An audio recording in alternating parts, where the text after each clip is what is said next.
If you're learning a new language, there are 6 possible levels that you can be at, from beginner to advanced. And in this video, you're going to find out what these language levels are, what they mean, and what level you're at right now. Have you ever heard people say, I speak French at a C1 level, or I'm a B2 in Japanese? Well, this alphabet soup is a system of levels called the Common European Framework of Reference for Languages, CEFR for short. It organises language ability into 6 levels, from A1 all the way up to C2. Each level describes what you can do at the respective stage and how well you can do it, which is quite useful if you want to measure how far along you are in your language learning journey. Knowing what level is coming up next can also be cool because it gives you something to aim for. So let's get measuring. My house is near the school. My house is opposite the restaurant. This is beginner, or A1. We've all been there. In fact, you have to go through it to get anywhere else. So congratulations on deciding to learn a new language. You've looked into it a little bit. You know about 500, 700 words, which is a great start. You can speak slowly with pauses, but you need to think about the words that you want quite carefully. You can probably introduce yourself. You can tell people where you live in a simple way with basic greetings. You can also ask others basic questions about themselves, like what's your name, where are you from? And as long as the other person speaks slowly, you can probably follow them just about. Everything you talk about, though, is in the present tense. Very little is happening in the past or in the future just yet. If you're traveling, well, you can ask for and understand very basic directions from local people, or find your own way around maybe by reading simple signs. You can also write very basic descriptions of things. For example, you can send me a postcard. Holiday greetings to me, or you can write down your name, your nationality, your address, something like that. It's a good start. In my experience, if you sit down and study every day, you can quite easily cross off the A1 level in a couple of months of study, maybe a bit longer for harder languages. At the beginning, it's basically all a memory game. Everything that you learn is kind of new to you, and you've just got to remember enough to build a basic competency in the language. That's A1. What's next? I get up at 8 o'clock. Then I had breakfast with my boyfriend, and at 9 o'clock I go out and go to work. By A2 level, you've doubled the number of words you know to around 1,500, and your sentences are starting to become quite a bit smoother. You can take part in everyday small talk now, and you can give your opinion on things, but still in quite simple ways and only on familiar topics. You know, for example, you might say, I like to go to the beach on Sundays, something like that. You will also finally manage to be able to tell a waiter in a restaurant what food you want to order with more than just gesturing, which is always a cool feeling. On a practical level, it's easier to approach someone now and start a conversation, because at this stage you're no longer a complete beginner, so you'll be able to buy things in a shop, complete simple daily tasks, but you still have to grope for words and maybe get a little help along the way. If people are chatting around you, well, you can probably catch the topic and some of the main points they're making. As long as they're speaking clearly, you can hear clearly, and they're not speaking too fast. As you get better, you can start to describe your environment, the things around you, things that are familiar, essentially. So your job, your pets, your family, your routines. And then if you're talking to someone, well, as long as someone's telling you something directly, you can also now follow simple instructions and requests. You can ask people to do things yourself, even make some simple arrangements to meet somebody. One cool thing is that you're no longer stuck in the present tense at A2, so you're able to talk about your own past and things on the bucket list for the future. Like, so you could say, I used to live in Portugal. Next year, I'm going to South America. Your repertoire is expanding. With writing, you can manage a simple letter maybe, tell someone what you've been doing. It'll still be pretty basic, but you know at least where the nouns and the verbs go. Now, vitally, at A2 level, reading will start to be possible, because short, simple texts or stories will make sense to you now. And this is really important, because reading is the real bridge to higher levels, which means that A2 is the perfect time to start reading in the language that you're learning. Nothing too hard. My books of short stories, for example, were written for exactly this level in mind. And the more you read, the faster you'll get to the B level. So start reading. And if you found this useful so far, hit the like button and subscribe to the channel. It really does help us out. When we are at the school, there were like characters. One is the boy and one is the girl. The boy's name was Charsu, and the girl name was Younghee. Of course, I don't like horror movies because I don't think that it's funny to be scared, and I don't like these scary movies. Now, by the time you get to B1 level, commonly known as intermediate, you'll know about 2,500 words, and this is a big step up. In fact, B1 is an awesome place to be because you really feel like you've arrived at the language. Things are starting to click. Don't go writing bilingual down on your CV just yet though, because B does not stand for bilingual, it's just a letter. So what are your awesome language skills at B1? Well, you've reached a place where you feel confident to speak. Conversation, for one, is way easier than before, and as long as someone speaks to you in a standard dialect, you can keep a conversation going and you can get your meaning across quite well. Your sentences are still going to feel slow and a bit difficult, but you can describe experiences you've had, what your dreams and ambitions are, and what your opinion is about something. You can say what you think. You won't be using any fancy words just yet, but you will make sense and you'll get your point across. Okay, some people will still find you difficult to follow. You will pause to think about the grammar. You don't know all the right words yet, but you can keep going. So it's a big step. At B1, you find it quite easy to cope with problems in everyday life, like if you have to ask for information or ask someone to repeat what they've said, for example. And you can also explain things quite well, so you will be able to tell a doctor what's wrong with you, for example. As for your writing, well, at B1, your writing's improved quite a bit. You can probably write a whole page of text or an entire email about something simple, what you did at the weekend, for example, that classic language school activity. And on the topic of the 4 skills, by the way, in order to say that you have reached a particular level, like I am an A2, I'm a B1, you have to be able to meet the competencies in all 4 skills. So for example, it's quite common for a language learner to be great at speaking, say B1 at speaking, but has never studied writing at all and can't write with any accuracy. Now, technically speaking, this person is not a B1 because they can't write.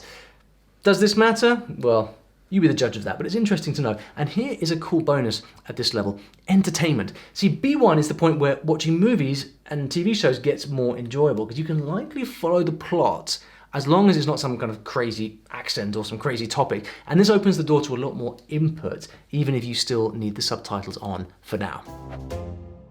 I really like watching films in English in my free times. I usually do it. Why? So, because when I watch a film once, then I remember some of the words. B2, now this level for me is the holy grail of language learning, and I will explain why in just a minute. So at B2, you know about 4,000 words, and that feels really, really good, because at this point, you've built much more confidence and control in all of the learning areas. And strangers will find that they can randomly just start chatting to you, and you'll feel comfortable to join in, even if it's in a noisy environment like a cafe or a bar or something. Now, there is always this caveat whereby if someone speaks super fast or with a really strong accent or maybe on an unfamiliar topic, you're always going to struggle at first. You can make your own arguments at B2, you can give good explanations and explain the advantages or disadvantages of something like that. Now, in B2, you've also developed a lot of useful speaking strategies. So, for example, if you need to buy time to think of an answer. So someone asks you something and you're not quite sure, you're able to say things like, that's a difficult question to answer. Well, that's an interesting point. You're buying you time and then making your conversation much more natural.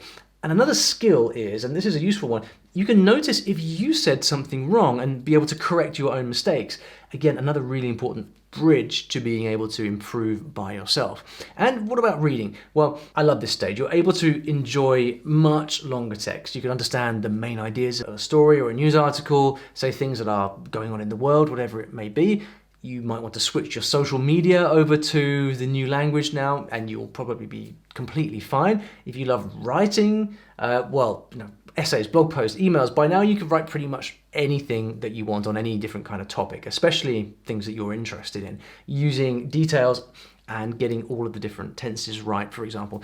The best way to judge a B2 level is something that I like to call the pub test. So if we can go down to the pub, sit down, order a beer, and chat for a couple of hours without me having to strain to understand you or you having to kind of like stress find yourself getting stressed to say the things you want to say.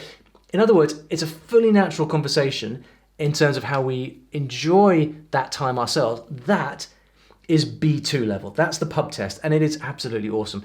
The other crazy thing about B2 is that once you've reached this level, you will probably find that you never forget the language that you've learned. Now, I don't know why this happens, but it's a phenomenon that a lot of people report. So I've studied around 10 languages to different degrees, and without fail, the languages that I've gotten to a B2 level, I've never forgotten. Even languages like French, for me, that I learned to a B2 level over 20 years ago, and I've barely spoken it since, like once or twice a year. I still remember almost everything. And although I'm a bit rusty, it's all still there. Now, other languages that I've only gotten to, say, an A2 or B1 level and then dropped, I forget really, really quickly, and I feel like it's all gone. It's really interesting how this happens. And so if you find yourself at let's say you're at a B1 level, or sort of a newly intermediate level in a language, you're wondering whether to continue or not, I would highly recommend that you carry on until you get to a solid B2 level, because then you will have that language for life, whatever happens. And how do you get from B1 to B2? Well, you sign up for my Story Learning newsletter, of course. I send you regular emails with language learning tips, things that I've learned over the years about learning languages the right way, and a few entertaining stories along the way as well, which people seem to really like. It's completely free, this newsletter, so click the link in the description to sign up. So we are at B2. You want more? Of course you do. Well, I think having a few friends that you really know are your friends and are not going to let you down is really important. Mm-hmm. But having a wide list of contacts, which you can contact and talk to if you want something or another thing, that's also kind of really important. At C1 level, you're going to know about 8,000 words and almost understand the language effortlessly. Now, I say almost because difficult subjects will still trip you up at C1. Are you fluent yet at C1? Well, let's see. You are a very flexible speaker. You can have long conversations about pretty much anything. Doesn't matter who you're talking to, friends, strangers, officials, your boss, doesn't matter. You can even hold your own when people are speaking fast.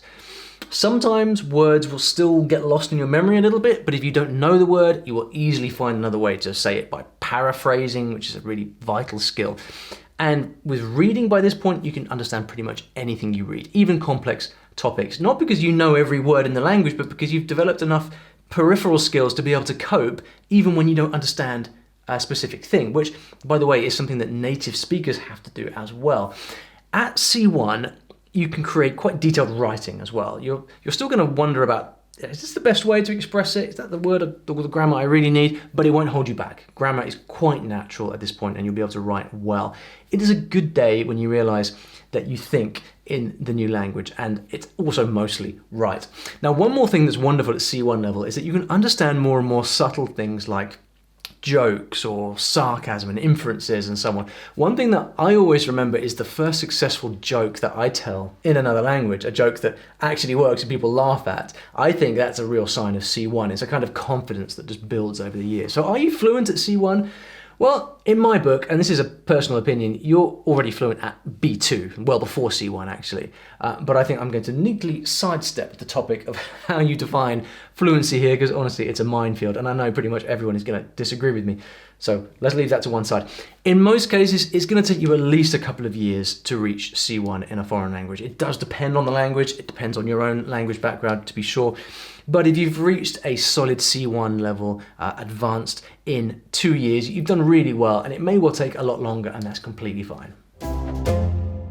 I was obsessed with working on the dialogue for the character, but then when we had read-throughs or conversations about the characters or rehearsals with the other actors, I had no clue what they were talking about, and that made me furious, because I don't like missing, information and more when I am working. So I remember I used to go into the bathroom and hide and cry and release all that frustration. C2, now at long last, you know about 16,000 words, and crying in the bathroom is ancient history. That's right, you are now a master of the language. So we could say that you're as close as you can be to native speaker level, but not quite native. So truthfully, even at C2 level, native speakers will still be able to tell that you are not yourself a native speaker. Little clues here and there, most likely in your accent, but also the occasional choice of word or a little grammar slip here and there, the tiniest things that give you away. You are going to be very confident in the language at this point. You have great control, which means you understand almost everything, even complex and technical things that you read. When you talk to people, you can express yourself with the exact words that you want and the exact meaning that you want to convey, even if it's complicated, and you won't have to think much about it. It basically feels completely natural.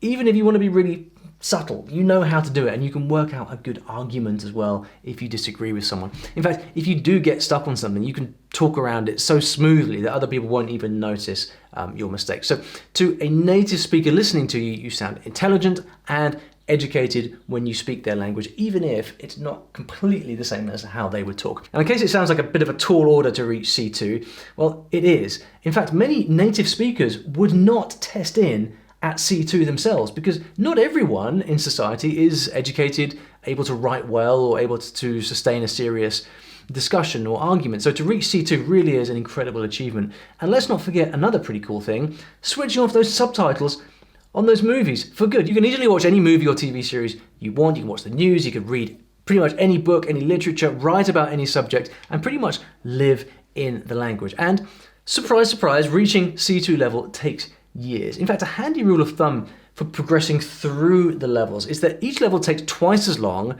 as the previous level to reach. So for example, going at a very, very fast pace of intensive study, you might expect it to take A1 a month, A2 2 months, and that's an additional 2 months. These are all additional here.